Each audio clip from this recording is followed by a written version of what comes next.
Well, we are live, and I am honored to have my guest. I'm going to let him introduce himself. Why don't you tell the people who you are, what you do, and why you do it? Well, thank you, and I'm honored to be here with you. My name is Paul Gorski. I run an organization called the Equity Literacy Institute that does equity and justice work with schools uh, around the world. So a lot of institutional transformation kinds of work. So, for full disclosure, I first came in contact with your work. I was teaching at a charter school, and they handed me this printout. And on the top, it said Equity Detours. And I was like, this is interesting. Let me take a closer look. And I appreciated the work that you put into it because it kind of gave me language for what I was experiencing at the school that I was currently at that time that I was at. So I'll give you a picture, and then I would love for you to talk about where that work came from. But the picture of the school that I was at, um, I will say that it was like equity was set at the pace of comfort continuously. Like, we wouldn't make hard choices. We would kinda just, um whatever could get the most people to be like, "Okay, this is fine," that's what we did. Hmm. And even at the expense of um, all the black and brown folks who worked there, like, it just didn't matter as long as it was set to the pace of the white comfort, so to speak. And so reading your work kind of gave me language for that I didn't have at the time. I just knew it experientially, if that makes sense. So talk to me about the impetus for that work because I believe, like, people are still picking it up, reading it, finding value in it. So I would love to know where that started from and kind of what drove you to write about it. Well, I don't think you'll be surprised to hear that your experience is, unfortunately very common across schools and districts, private, independent, all kinds of schools. And that sort of, in the end, that was kind of the impetus. Mm, I just saw that sort of operating in a lot of places, and it became sort of, the first detour that I talk about is the pacing for privilege detour, and just the idea was, and a lot of the schools that I was working with, I noticed that the sort of pace toward equity, if there was any pace at all, was exactly what you were talking about. It was how do we do this in a way that we don't upset or make basically white people uncomfortable. And there were a lot of mechanisms that were being used to do that. So much so that I came to believe that the biggest barrier to equity wasn't so much the sort of outright bigots, but these kind of detours that were often driven by kind of white liberalish sort of gatekeepers uh, who who were moving at the pace of their own comfort or didn't want to confront other white people in the institution. And so, just like you said, you know, having language for it, that's what I wanted to create. What is language? What is some language people can use to name when that's happening and describe it uh, as happening? So, yeah. yeah. Yeah, I think the pacing for privilege detour is something that I think many folks around can see it. Um, can that it stalls so much of any type of forward progress. And I think the interesting thing about it is that when when I've seen it done, where these detours are taken, it almost has the school driving in circles, Yeah. where the pacing for privilege will feed into areas where now maybe we're we're having poverty of culture, right? Where there's deficit ideology, like all these things kind of have us going in these circles continuously. Yeah. And and then what I found myself doing as a leader in this school was playing like this game of whack-a-mole, where like something would pop up, I would name it, we talk about it, boom, we beat it back down, but then something else would pop up. And by the time I'm done, I'm exhausted, but we still haven't moved anywhere. Yeah. Um, and and so, you find that schools who are trying, let's just say trying, they'll form the equity committee, and the equity committee will come together, and we're sitting down and having great conversations. Maybe there's a book club, and if they're really serious, then they'll form a task force. The task force is the real good thing, and then by the time we're done with that, we find that while we've had great conversations, there have been no legislative changes. The code of conduct is still the same. We don't have any mechanisms to call in or call out.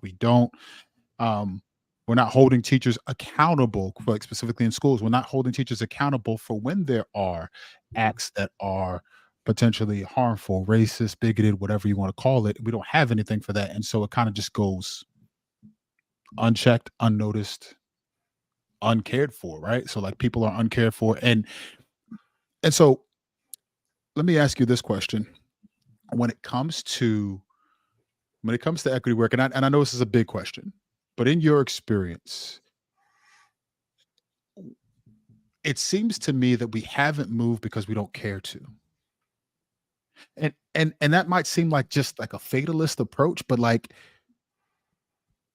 it's really what I'm seeing. Like outside, if I'm in a position to be able to serve a school and to work alongside them as a consultant, or if it's a school that my colleagues are in, I see it continuously where it's like, yeah, we really want this thing, but then we won't call out, we won't push forward, we're afraid to lose. There's a teaching Mhm. shortage, so we don't want to upset people, things like that. So like in your experience, why is it taking this long? Like, what's up?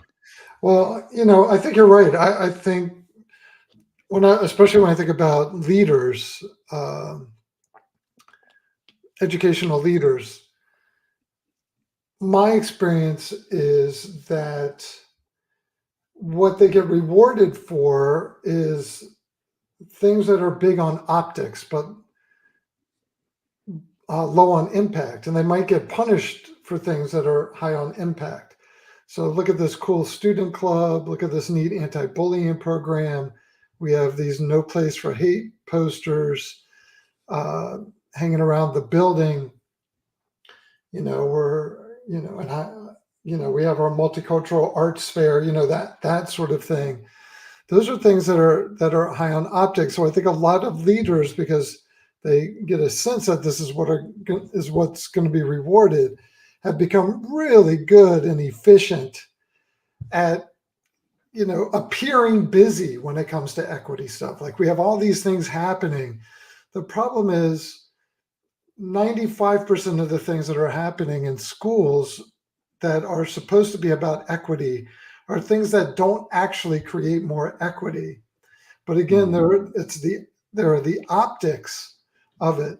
So and I think you're right in the sense that if people who had the power to actually do the transformative things wanted to do them, uh, they would do them. uh, Yeah. but uh, I mean, certainly in some places there are people where the blowback is really hostile and that sort of thing. So people have to be strategic. But I think that's a little different from what's happening, which is, we have kind of neat celebrating diversity things, uh, but not anti-racism or so. That's sort of what I think is happening. I think Yeah. the gatekeepers are rewarded for the fluffy stuff. So that's what That's dominates. what keeps happening. Yeah. and you think about it, right? It is the the summer of 2020 when anti-racism and any type of justice work was um the thing, right? Everybody had to make an anti-racist statement. Schools made anti-racist statements. They told us how they wanted to be um, places where equity and justice could thrive. And so we had all of these book clubs where we were reading, Dr. Kendi's work and others, and we we talked about how we wanted these things to exist in our schools. And then 2 years later, the book clubs turned to book bans, and it's no longer like the thing to talk about. It is, you know, it is almost, in some places it's taboo, in other places it is just not the flavor of the week, right? And so what I found is equity will be displayed on websites, but won't necessarily live in the school itself. Much of for the same reason that you're talking about, where no different than um, folks who disparage a culture but will eat at the restaurant. Yeah. Like, no, like it's that kind of very nice, pleasant. It's and I say this all the time. For me, when I look at it, it is the outright, in your face racist person, right? Has a certain ideology, has a certain belief system, but the more closeted, pat you on the back. It's like the same monster but different teeth, if that makes sense. Hmm. Where a lot of those same ideologies happen, but they creep in and they're a little bit more silent about it. And then it becomes something that's harder to call out. So now if I say, as the, you know, black guy on the team, man, that's racist, there's almost like there's no one, I've called you like the unpardonable sin, so we can't do that. I am not racist. I have X amount of black friends, whatever, whatever. But then the other side is we don't have anything from beyond that. Okay, so like the me just saying that is the period at the end of the sentence instead of the comma, and then we have more to work through and language for how to move forward. Like it is almost like we would rather ignore the problem and hope it goes away. Does that make sense?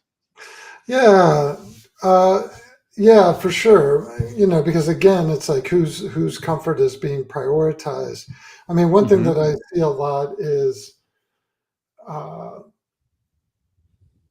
when I wrote the full article about equity detours. One of the things I talked about in that article was that in a lot of schools, it's actually harder to get by as an outspoken anti-racist than it is to get by as someone who's going along with the racism, and that sort of speaks to uh, kind of the institutional culture. And a lot of times, what happens is if somebody experiences racism and they name it as racism, suddenly the conversation is about how the person named it as racism rather than the conversation being about the actual racism.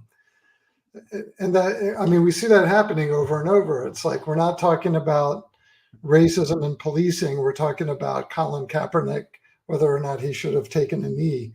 So the conversation becomes about the wrong thing. And all of this in the end kind of protects the interests of privilege, Yeah. protects the interests of uh,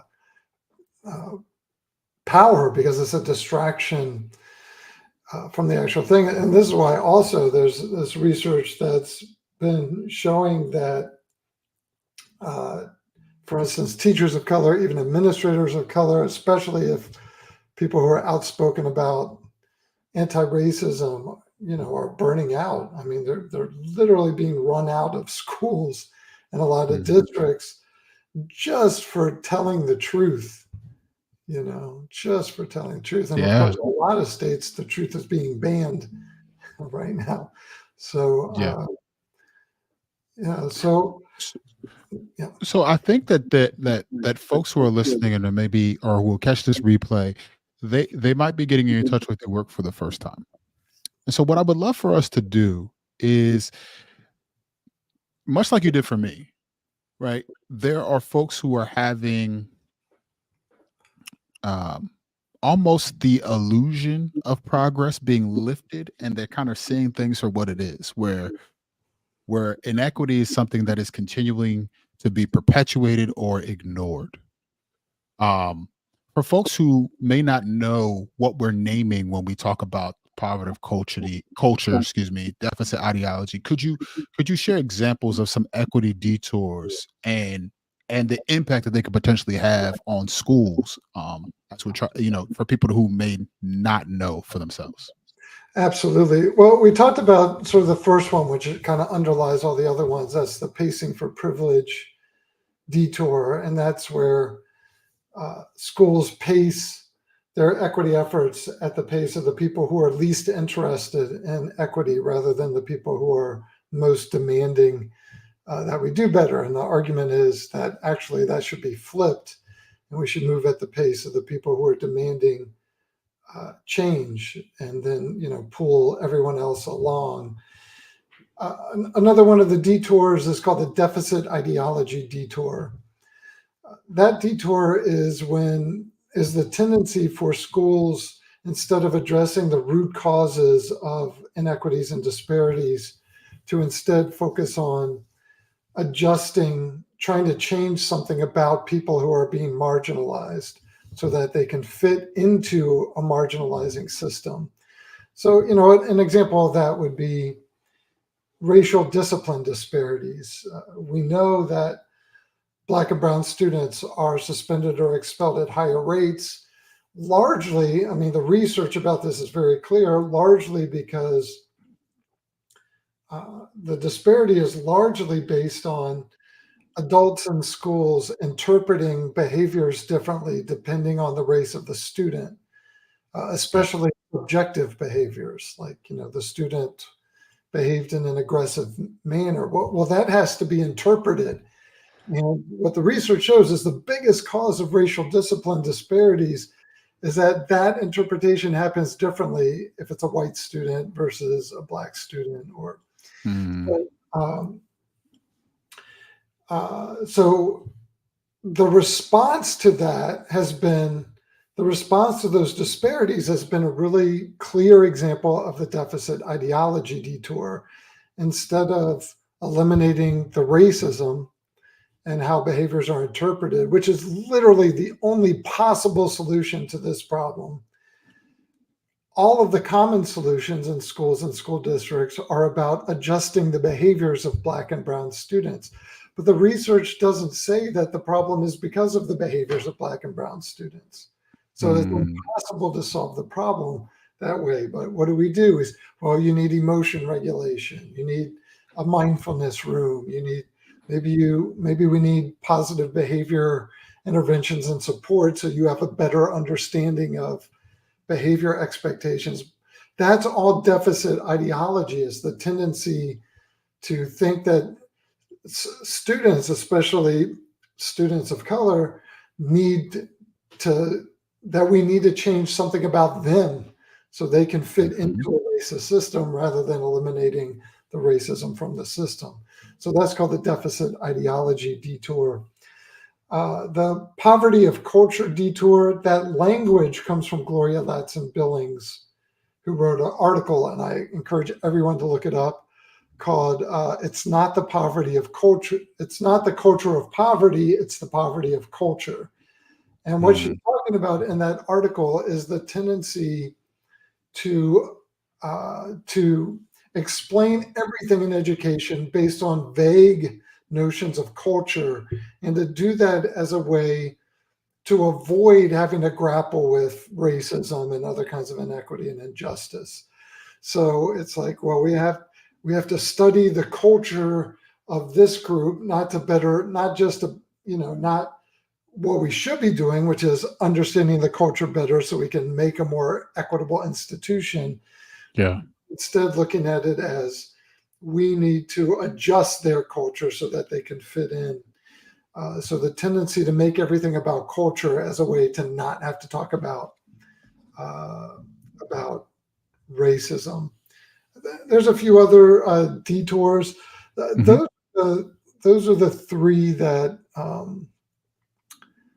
I think I see most prominently. Most Maybe often. also, I guess the other one I'll mention is the celebrating diversity detour, because we kind of Hmm. mentioned that earlier. Celebrating diversity detour is thinking that by doing sort of the celebrating diversity kinds of things that schools do, mix it up at lunch day, or the multicultural parade, or whatever schools are doing. It's sort of mistaking that as progress toward equity, uh, Yeah. when in fact there's no evidence that celebrating diversity by itself makes any school more equitable. So it's sort of like we're going to put all of our equity resources into that rather Hmm. than identifying and eliminating racism, which is what equity work should be about. So all of those that I could think of instances where I've seen, witnessed, or even been a part of, like something like that. For example, going back to the pacing for privilege and some other things, I think there's a few of these that are wrapped up in the example I'm about to give. I At the same school that we read your article and we're trying to talk about these, we would have the conversations as a staff team, and this was going to be some of the work that we were doing, mind you. I sat down and I was having a conversation. Um, the whole staff was there, but I was talking to a colleague, and we were having a conversation about a student on our team, a black male who I thought that we had failed. And it wasn't like an accusatory conversation. We were literally just talking back and forth, right? Well, there's another woman on our staff who was probably about 3 or 4 persons down as we were circled up having this conversation, and she jumps in and says, "But you," like, because I was saying that we failed to understand, we failed to really grapple with what we were doing, and she said, "You don't know my story." She talked about how she grew up poor and she grew up in the quote ghetto, and she said it just like that. And Oh, yeah, and then and looked over and then said, "You can ask," and then she pointed to the 2 black women that were sitting to my right when she said it. And so there was so much wrong with this, like, there was a whole bunch wrong with this, and then myself and the black woman who to my right challenged her and said, like, "You don't understand how what you said just completely, um it shows itself to exactly what we're talking about." Yeah, because because she assumed that because she understood one area of, let's just say, oppression in terms of economic disparities and things like that, that she now had this sameness, that it was all, and kind of did not understand why what she was saying was so deeply wrong. So at a certain point I get frustrated and walk out because I just needed a yeah, break. yeah, When that happens, however, she starts crying. When she starts crying, everyone comes rushes to her aid. yeah. But I'm the one that was dealing with the racist remark. Right. And I forget where I read it, but it is like there was a there was a hit and run accident. I got hit, but everybody ran to check on the driver. Yeah, In that instance, what was happening, and I could see it now looking back, is one, we we were absolutely pacing for privilege because we didn't call it out, and the leadership didn't call it out till much later. Right? mm, That was one. But two, people weren't equipped to even have that conversation. yeah, Like, we were wading into deep waters and yeah. no one even really knew what to do. So let's just say, for instance, I'm replaying that situation. You happen to be there witnessing it because you're working with the school. In a situation like that, what would you advise for the leadership? And then what would you advise for the teachers? Like, just in the small snippet that I gave you. Well, for leadership, I mean, it's kind of interesting because toward the end there, you said we are sort of that you were kind of getting into these kind of deep waters. In a healthy equity environment, that conversation should just be normal. I mean, that's not that deep. It's just sort of like naming something that's happening. So I think what one thing leaders need to do is just sort of demystify. This should be part of the everyday conversation, uh, Mhm. and uh, and also in a lot of schools, there's sort of this culture of defensiveness around these issues. In a healthy environment, if somebody shared sort of feedback about a student who is being harmed, and a teacher was hearing that as maybe they need to grapple with what they're doing, that should be seen as a gift. I mean, that's such a valuable gift for somebody to receive.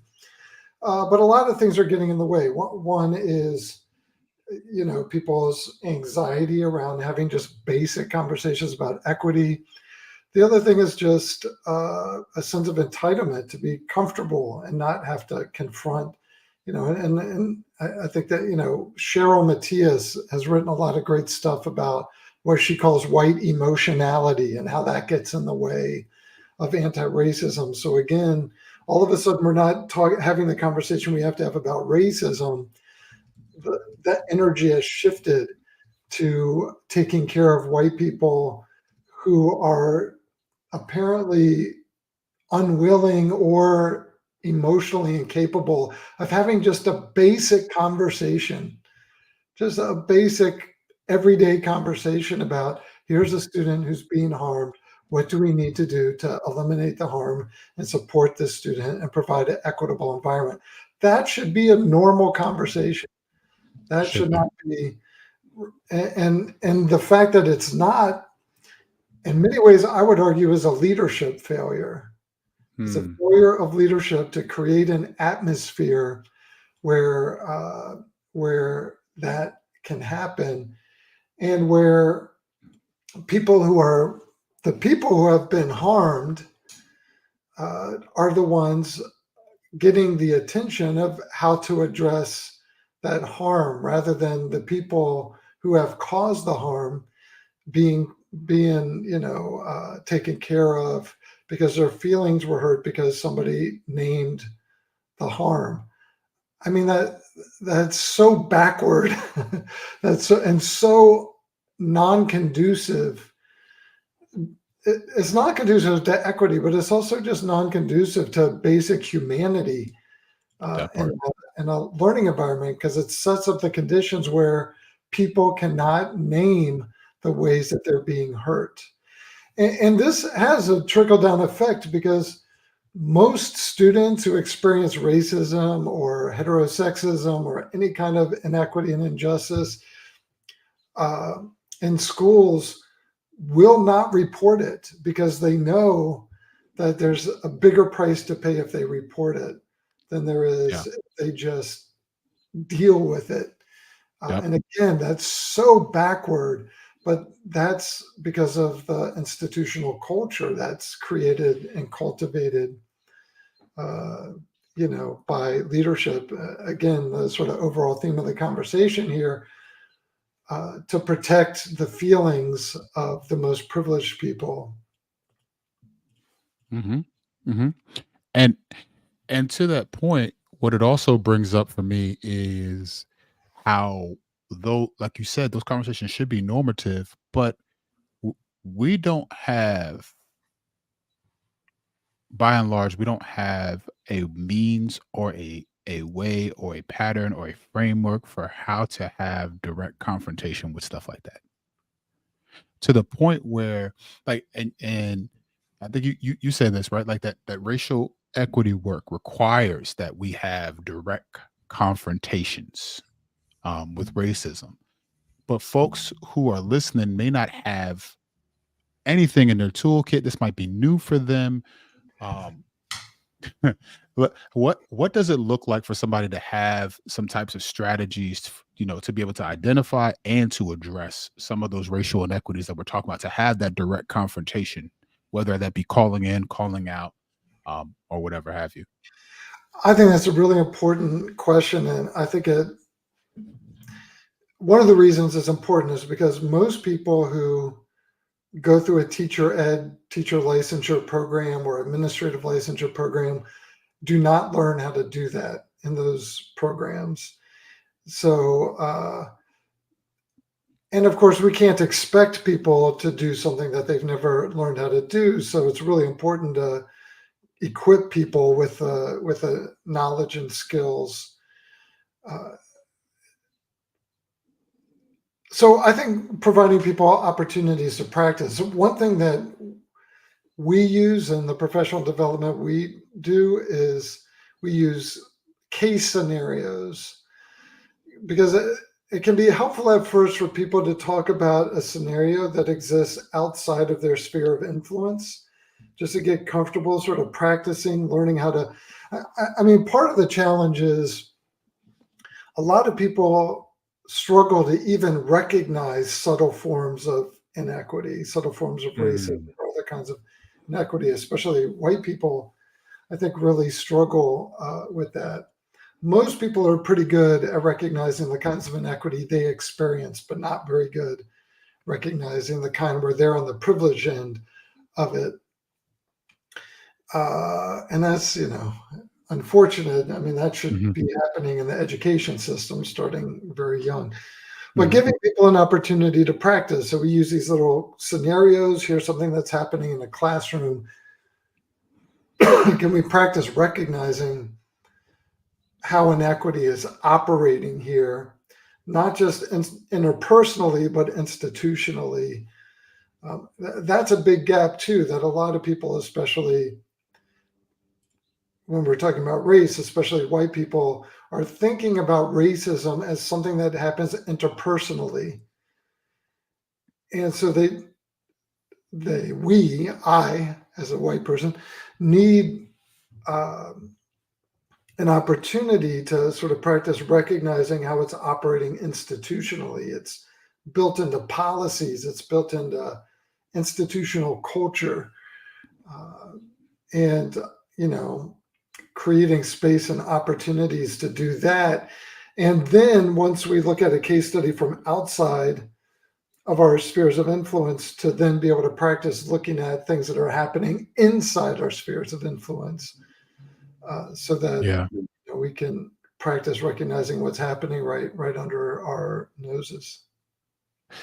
You know, I do the same thing when it comes to like leading schools as well, because I find that it's so much um the trial run, if you will. It's easier for folks to look out there and identify there's a problem out there with them. They're not doing this. To the point where there was one time where I pulled the data from all the discipline referrals, um, who was getting written up, why, what were the offenses, so on and so forth. Fast forward the story, while in this particular school, while the black students were 13% of the population, they accounted for upwards of 30% of the discipline referrals. Hmm. And I and as I showed the school the data, I told them that it was a different school just to see what they would say. Hmm. And they hammered it. I can't believe what are they doing, so on and so forth, blah blah blah. And then I said, okay, I'm going to show you the data here. And then they saw it was the same. Hmm. Gut punch. Yeah. Like, because now they have to be accountable for every word that they said about somebody else. Yeah. Right. Um, and but I think that even with that conversation, like sometimes it's even hard, right? Can I just I'm just at level, like even leading that conversation is hard because you often have to do a lot of prep work for people to even be ready to begin to see the inequity, to be able to even have the conversation, then to be able to do something about it. Like it's almost like layers deep. And you're trying to get them to get to the point where they're actually going to do something about the thing rather than just talking about what they'd like to do about the thing that they see. Right. And that's the hard part for me, is seeing consistently people make decisions where decisions of inactivity or delay, where where they're not recognizing how deep it goes for somebody who's experiencing the thing. And so because I can't see that, because I don't know what it's like to be in your shoes, because there's a lack of proximity, because there's a lack of empathy or whatever have you, um I'm not going to move at a pace that is set to, again, like you're talking about, a pace that is set for your liberation, your forward progress. I'm going to move at a pace that is set for mine. And what I find is it sometimes takes for you to put people in a position for where liberation is a thing that they desire for themselves Hmm. before they can then begin to see it as something they need to be doing for others. Yeah. Um, so you talk about the case studies, and I want to tie that into I believe this is your latest work, Fixing Justice, Not Kids. You you um there it is. I knew I had it. Um I would love for you to talk about this work. I would love for you to talk about, again, the impetus for it, and kind of encapsulate what those who would buy it, those who would tap into what you're putting out. What are you trying to drive home for us? If it's not already evident with the title. Yeah. Absolutely. So, in that article, that Detours article, the first half of it talks about the detours, and then the second half talks about kind of the positive spin on those, which is a set of equity principles that I argue if educators could embrace a set of transformative principles rather than following these detours, then we would make more progress. The book kind of grew out of the second half of that article. I co-wrote it with my super brilliant colleague, Katie Swalwell, Yeah. who's a social studies education person, amazing person. And one of the things that we notice is for a lot of, it's a book in essence about equity leadership, but leadership thought about broadly. So it could be a principal, but it could also be a teacher who's just trying to lead equity efforts in a school. There's a lot of books about equity leadership that are very practical, like blueprints, like first you do this, and here's how you create a team, and that sort of thing. What we found was that there was less out there that really did a deep dive on the sort of values and principles that drive action, that drive transformative action. So it could still leave people with this sort of mitigative little actions that aren't really doing the big work that needs to be done. So we wanted to write a book that was based around these values or what we call principles that could then be applied to everything that somebody does as a equity leader. So we sort of expanded on what was in the article. I think we ended up talking about 6 principles. One of Mhm. those principles is fixing justice, not kids, and I guess that's the principle that just has the most catchy name, and that's how that ended up being the title of the book. Yeah. Uh, but fixing justice, not kids, is the flip side of the deficit ideology detour. And it says, our equity work should not be about adjusting people experiencing racism. It should be about eliminating racism. And so we talk about what that looks like in practice and that sort of thing. And we talk about other principles. But again, it's a deep dive on the values that we need to embrace if we're really going to do the sort of transformative equity work that we're talking about. I love the framing because anytime that I'm, whether it be coaching a teacher as a school leader, whether it be I'm at a school trying to do some consulting work and help them along, there is always this push for paradigm and practice, right? Like, what are the things that we are thinking about, those values, like you talk about, and then how does that infuse the practice that I have, right? I heard an analogy that really helped me with this, and it was, um, You got your trunk of the tree, you got your branches, and you got your leaves. And the trunk of the tree are the principles, the values. The branches are like proven strategies, and then the leaves are kind of the outgrowth of those things. And I think sometimes what happens is we give people a bunch of strategies that might be fit for someone else's DNA, someone else's makeup, right? Like I can't be, for example, if I'm a teacher that is a little bit less on the spectrum of no nonsense, I can't be the person that's down the hall that is no nonsense. Like that just not going to work for me. But if I tell you this is what you have to do in order to have classroom management, I'm going to suck because I can't be that.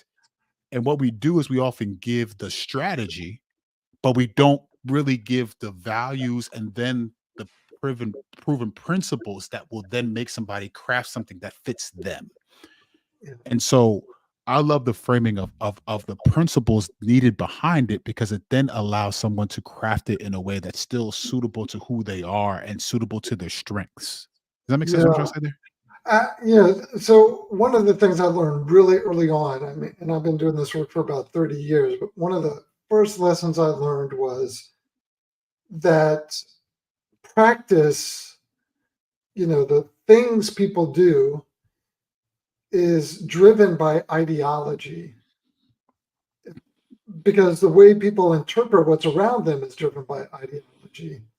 So if all we're trying to do is change practice, but we don't address the ideology that drives the practice, that's not going to be a sustainable change. So, like I often say, there are no curricular or pedagogical strategies that will make a teacher with a deficit view of Black students into an effective teacher for those students. If you don't change the ideology, any strategy you give that teacher, the teacher is going to apply through that same deficit racist lens. So the values and the principles are in some ways about kind of the ideological shifts that need to happen so people understand uh, the kind of scope of change that's required, uh, the kinds of basic understandings that are required. And again, unfortunately, I think a lot of teacher ed programs, admin licensure programs focus so much on practices that people don't necessarily come out with uh, those deeper understandings. So, maybe they have little kind of strategies that Mhm. they're using, but the strategies are so much more impactful if they're matched with, you know, the ideological shifts uh, Mhm. that are necessary. It's sort of like a very basic one would be something like a lot of people think making a curriculum more inclusive means basically leaving the curriculum as it is, but maybe add a James Baldwin reading, a Maya Angelou reading, but basically leave the sort of white centrism basically in place or leaving the overall master narrative uh, untouched. And so a lot of what happens in schools when we talk about creating more equitable curriculum is that we leave the structure in place and we just add something here, or we leave the structure of an overall school in place, but we just add some sort of celebrating diversity thing or whatever. The shift from that to a more transformative mindset, which is like, I have to reimagine everything I'm doing through this lens. If I don't get to that, then all the changes I'm going to make again are going to be optics. They're not going to be really transformative. And so that's a sort of value shift, and it's a shift in the lens of how people are making sense of what all this equity stuff means. And the Mhm. shift, the strategies become more meaningful when they're informed by the sort of deeper equity lens or equity kind of ideology. So that's what we're trying to cultivate. It's Yeah. interesting though, because there's resistance to that. There's That's where exactly where I was going. Yeah. yeah, so because I'm sure you've heard people say things like, "Oh, well, this is just theoretical," or like, "Just give me 5 things I could do in my classroom tomorrow." And I do think it's important to give people that. I mean, that's sort of the hook. But again, if we're just giving, here are 5 strategies for, you know, for your curriculum or something like that, but we're not addressing the underlying stuff that is informing the broken curriculum, then we're, the long-term impact of that is going to be not particularly meaningful. Yeah, we delay any type of progress and we form people who are smarter, maybe nicer, maybe even better informed racists and bigots. Like like we do that by giving them tools without ever addressing the mindset, Like, and so I won't do that because you said that's racist and I don't want to be that. However, I still have this I will not value love. I had Dr. Jamila Lescott on and we were talking and she said something that I'm just going to take with me. And, she said, if you cannot be um, anti racist, you cannot be culturally responsive, you cannot be any of the buzzwords that we like to say unless you actually love, value, and serve Black and Brown students. You can't do it. And I think that that is deeply, it is the telltale sign for me Mm, when I go into a school and we're having conversations and deficit ideology rears its ugly head. These kids can't. They won't. Um, I was working with a school one time, for example, and we were looking at uh, discipline referrals. We're talking about how they had been written, some things that were coming up. There was bias and a lot of things, people saying that this kid doesn't belong in this classroom, they belong here, like all mm, these different things. And then you bring it up. And there's so much defensiveness and resistance to the point where one person said to me, "Well, why are we talking about our responsibilities and not the students' responsibilities?" mhm. And I said, "Do y'all realize I'm talking to a room full of teachers? There's no students in here." Like, so maybe if I was talking to students, I would talk about their responsibility, but I'm talking to y'all right now. And we Yeah. can't even like put ourselves out there in the same way that we demand our kids do the same thing. Does that make sense? Yeah, absolutely. And also, we have to talk to teachers because teachers are the ones who have the power to create the institutional culture. And That part. so, but that's, excuse me, where that deficit ideology detour comes in. Because if that, something like that kind of thing happens in my workshops a lot, and I'll say, you know, I appreciate that you're trying to make sense of this, but I think you just took the deficit ideology detour because we were talking about how to make things more equitable, and now you're talking about what we need to change about kids. So what I want to do is focus on what we have control over, which is what how equitable is what we are offering, and what are the ways that we might be, what are the ways we're contributing to uh, the disparities, because people will go off on that deficit view really quickly and not even realize they're doing it. It's almost like people are conditioned uh, to do that. Happens around class and poverty too. Those Yep. kids don't value education. Those happens around language. Those parents don't want to learn English. I mean, it happens around all of the. It even happens around gender. I still hear teachers say, "Well, girls just aren't that interested in computer science." I mean, all Right. of that is deficit ideology. So then, instead of talking about, well, how can we make what we're doing in computer science more equitable and accessible and compelling to all students, the conversation is, how do we convince girls and young women to care about computer science, which is the deficit, uh, Mhm. and results in us not uh, doing what we need to do for equity. I still find that people have, as long as we've been talking about equity, as long as it's been kind of in the mainstream, so to speak, in terms of the work we do with schools and things like that, I still find that people confuse equity and equality. Um, and I have at nauseum tried to help folks see the difference between the two of those things. Um, so my question, a toss up for you is, one, why do you think people still confuse those two things? And then two, could you kind of help folks with the misunderstanding between the two? Yeah, absolutely. I mean, I think the reason people confuse them is because, I mean, I think the tendency is often people sort of intellectually can name the difference, although often I think it's named in a way that's not particularly deep.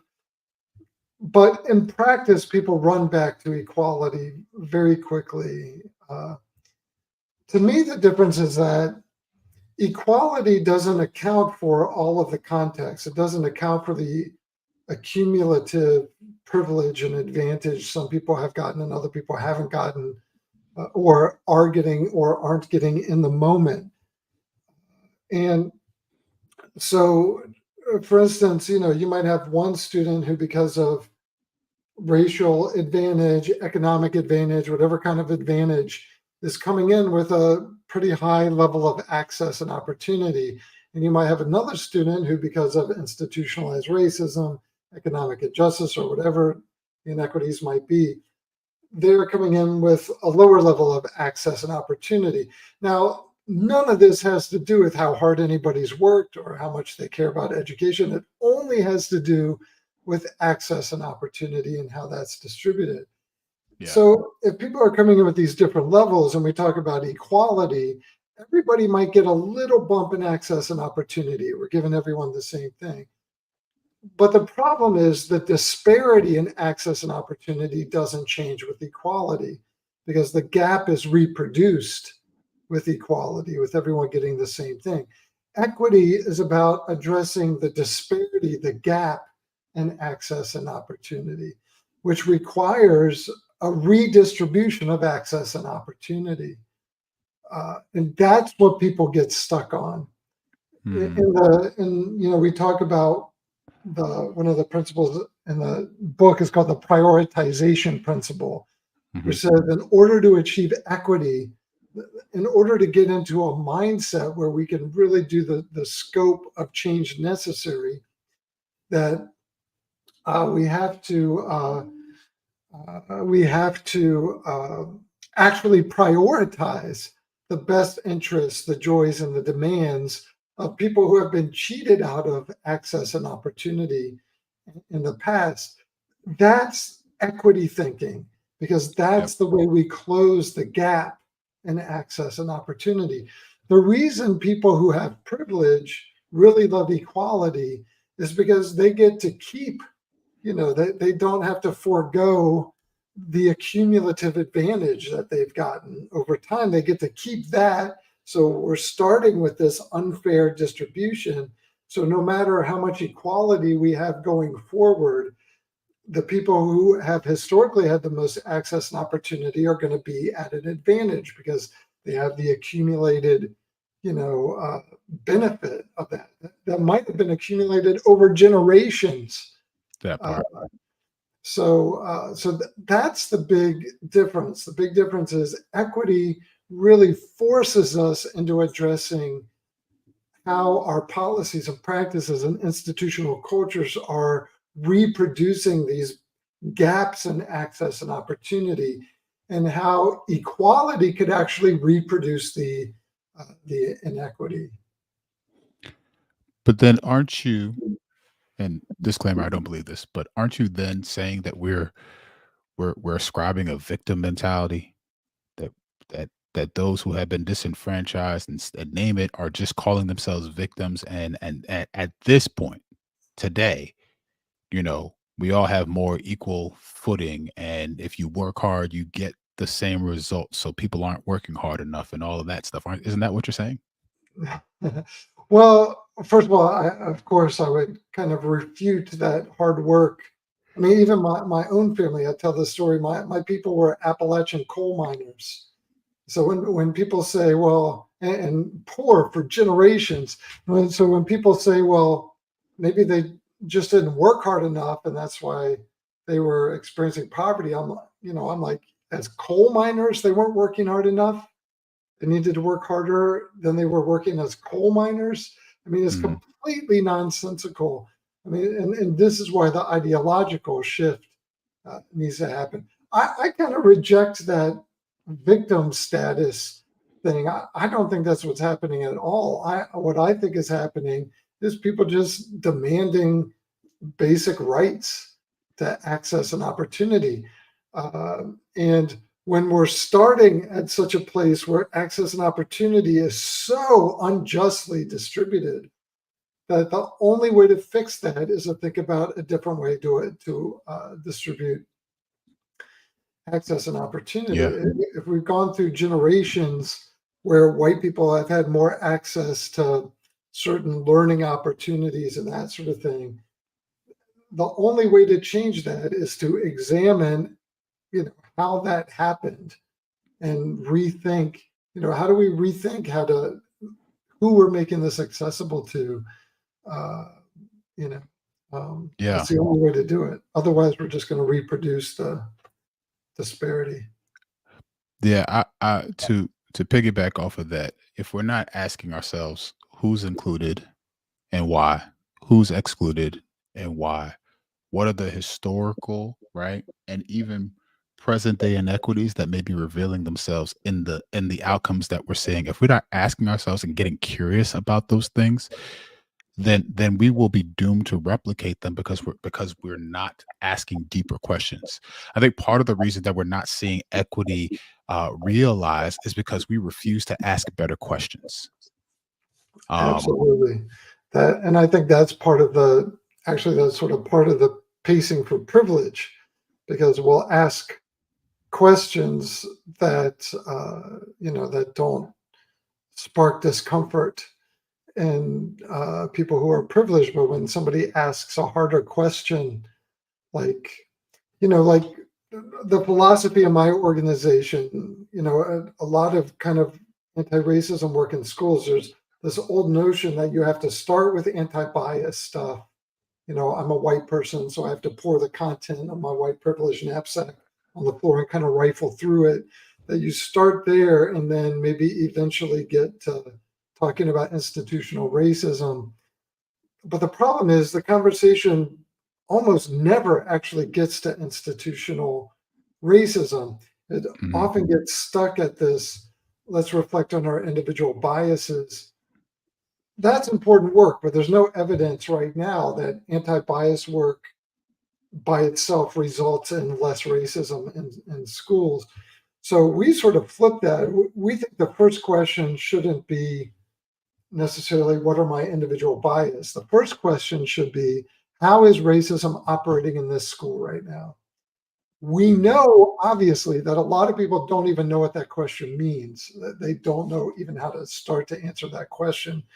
But we start with that question because we know the point we need to get to is people being able to answer that question: how is racism operating here and what do we do about it? So even though we might have to start with giving people just the knowledge and skills to understand what that question means, everything we're doing should be getting toward those two questions. And what happens too often is professional development around this never ever gets to those questions. It's mhm. all just about individual bias, individual um, attitudes, and it never connects to this is how you make your classroom anti-racist, not just Yeah, non-racist, but anti-racist. This is how yeah. you create an anti-racist curriculum.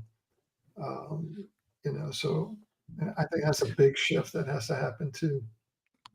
I love what I believe it was Dr. Beverly uh, Tatum says. She talked about the analogy of being at the airport and being on the conveyor belt. and how if we're standing on it, it's going to continuously move us in a direction. And that if we're going to truly be about this equity work and about this anti-racism work, then not only do we have to be on the conveyor belt, but we have to turn around. And not only do we have to turn around, but we got to walk in the opposite direction. But not only that, we have to walk in a faster pace than the conveyor belt is taking us. And I think often people feel like if they're facing the opposite direction, then they're doing enough. Or if they're walking, they're doing enough. But are we walking in a faster pace in the opposite direction to actually counteract some of the things that we're seeing replicated in our schools is the question. So I Yeah. love that framing. I love that you're asking folks to think about how is racism here in this institution at large. And that's the focal point. That's the goal, because I think it challenges us to go deeper than, hey, this is my background. This is where I was believing growing up. But now I'm a better person because I've grown from there and I don't Mm. have racist tendencies. There's not a racist bone in my body or whatever Yeah. else we like to tell ourselves. Right. Yeah. Yeah. Um, as we round out our time, I want to ask you, one question, and then I want to have you tell folks where they can connect with you and stuff. The question that I would love to ask you is, knowing what you know now and all the work that you've done, if you could go back, if you were talking to yourself before you even came to all of this that you have arrived at now, what is one piece of advice you would give yourself in retrospect, right? About all the things you talk about, equity, justice, the work that is needed. What's one thing that you would tell yourself prior to that awakening consciousness and so on and so forth? And then please tell folks how they can connect with you and your work and support you, and themselves actually by buying this book. So go ahead. Well, I think probably the thing that I would tell myself is uh, to focus on depth, focus on the bigness of the problem, because I know my sort of coming of consciousness was this process of kind of realizing over time that it was every time I thought I had my arms wrapped around it, I realized I was clueless. Hmm. And I think because I started small, where a lot of people start, which is interpersonally, how do we help people get along better across difference? I learned pretty quickly that that again privileges uh, white people, because that's really about helping white people get comfortable doing Hmm. that. Um, so I wish I had kind of moved faster through that consciousness toward understanding kind of the bigness and the intersectional nature of uh, of things. So that's probably what I would tell myself. In terms of getting a hold of me, probably the easiest way to get a hold of me is through the Equity Literacy Institute website, which is just equityliteracy.org. But I'm also on LinkedIn, Instagram, Twitter, Facebook. And they could just search for me, Paul Gorski, and find me that way. Well, I want to thank you for your work. I want to thank you for leading into these conversations. Like I said, for me, the equity detours piece gave me language for what I was experiencing. It continues to be something that I call back to as I'm leading others to be able to have um, these conversations that we still name as difficult, but should be normative. So I do appreciate you taking the time out and sharing space with us this evening. And it's my pleasure. Thank you for inviting me. It's great conversation. Great talking to you. Absolutely.